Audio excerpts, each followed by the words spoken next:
તરવા માટે મનુષ્યનો અવતાર મળ્યો છે અને મનુષ્ય અવતારે હું કોણ છું અને પરમાત્મા કોણ છે એની જો ખબર પડી જાય તો આ ભવસાગર સહેજા સહેજી તરાઈ જાય એવું છે. આપણે જે બધા ભક્તિ ભજન માટે જે પણ પ્રયત્નો કરીએ છીએ એ બધું અનુમાનિત છે, અનુભવનું નહીં. અને જે દાડા પરમાત્માનો અનુભવ થઈ જાય એ દાડા આપણે ને પરમાત્મા બે ના હોય.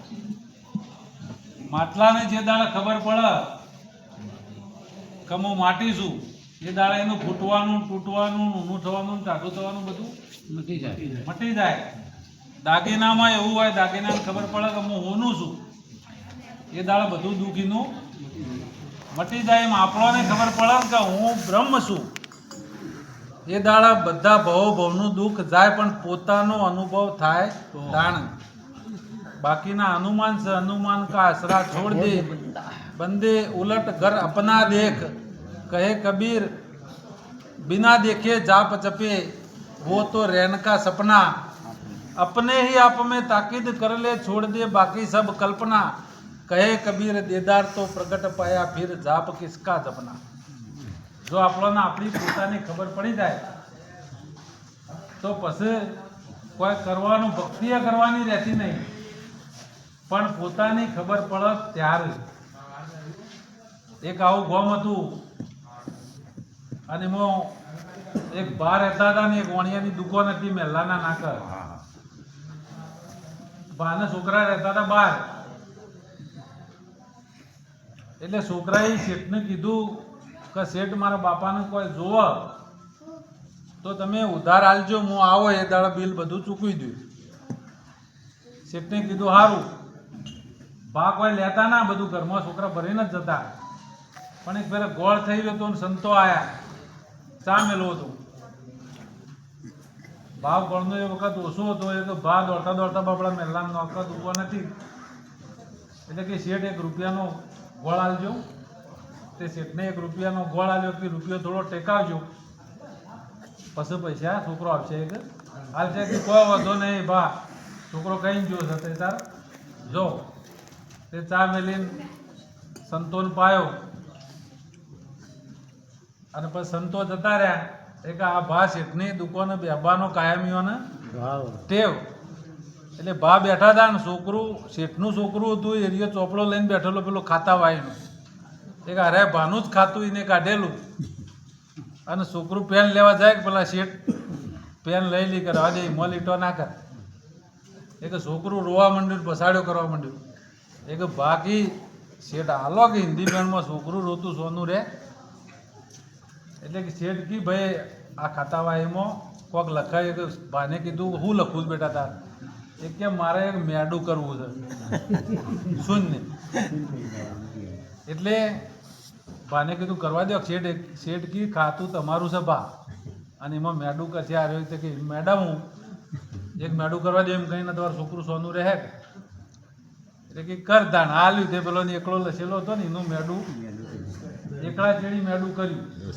અને એવીથી રોજ ભા દુકાને જોય અને રોજ આ છોકરો હટ પકડા અને એકલા ચેડી 4 મેડો કરાવડાવે. ખાસો સમય જતો રહ્યો. પછી છોકરો આવ્યો. છોકરાએ પૂછ્યું કે શેઠ મારા બાપાએ કોઈ લીધું હોય તો કહેજો, હું આપી દઉં. એ કે ભાઈ 10,000 રૂપિયા છે. એટલે કે 10,000 રૂપિયાનું શું લીધું છે? એટલે કે ગોળ લઈ જાય. એ કોઈ નાચ બારમું કર્યું નહીં અને 10,000 રૂપિયાનું. છોકરો બાપડો તો ઘેર ગયો અને ઘેર પૂછ્યું કે બાપા શેઠના એથી કોઈ લીધું હતું? એટલે હો ભાઈ 1 રૂપિયાનો ગોળ લાવ્યો. એ 10,000 રૂપિયાનો ગોળ લસ્યો હતો કે ના હોય. 2 જણા જ્યાં દુકાન એક શેઠને કીધું કે ભાઈ 10,000 રૂપિયા કે ભાઈ લસ્યું હોય અંચાય 4 જણા ગોમના ભેળા કર, જેમ લસ્યું છે એમ જ અંચાય. એક ડોહો છોકરાને ધરીને ઘેર લઈ ગયો. છોકરો કે શું છે બાપા? એ કે શેઠનું છોકરું 4 ફેરા મેં સોનું રાખ્યું એનો આ બધો મેડો છે. એ કે શું કરશું બાપા? ચૂકવવા પડશે ને કે આપણી આબરૂનો સવાલ છે. શેઠ કદી ધારધીર કરશે નહીં એ કે બાપો હોશિયાર હતા. જે ગુરુમુખી હોય ને એને તમામ પ્રકારનું જ્ઞાન હોય, બધા પ્રકારનું.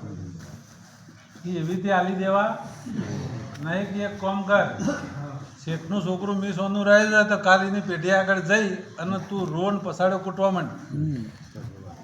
અને પછી હું આવો ને શેઠને કોઈ એ વખત તારે એમ કહેવાનું કે એકલો ચેકી નાખો. ત્યાં નોકરી કરતો તો એવડો મોટો છોકરો શેઠની પેઢી આગળ રોવા માંડ્યો. શેઠ કે ભાઈ મારે પેઢીને આબરૂ બગાડે છે, તું સોનું રે તાર શું કરવું છે? પણ પેલો વધારે ને વધારે રોવા માંડ્યો. એ કે પેલો ડોહો જો કે શેઠ મેં તમારો 4 ફેરા સોનો રાખ્યો, મારો 1 ફેરો રાખો. પણ એ કેમ કરું? પણ કે તાને કે મારું ખાતું કાઢો શેઠ. કેવું કે એક જ દાન કરો જે કરવું છે? કે હા હા એક જ દાન કાઢો. ખાતું કાઢ્યું કે એકલો છે ને એને ચેકી નાખો આગળ. પેલાની કોઈ કિંમત રહી? એમ સંતો મહાપુરુષો આપણા બધા ભવો ભવનો પ્રારબ્ધ સંચિત અને ક્રિયામન 3 પ્રકારનો કર્મો છે.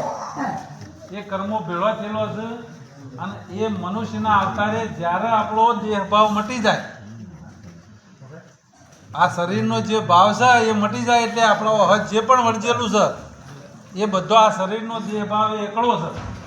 અને એ એકલો જતો રહે એટલે પછી કોઈ કર્મો આપણે ચૂકવવાનો બાકી રહેતો નહીં. આ દેહ ભાવ જ કરાવે છે.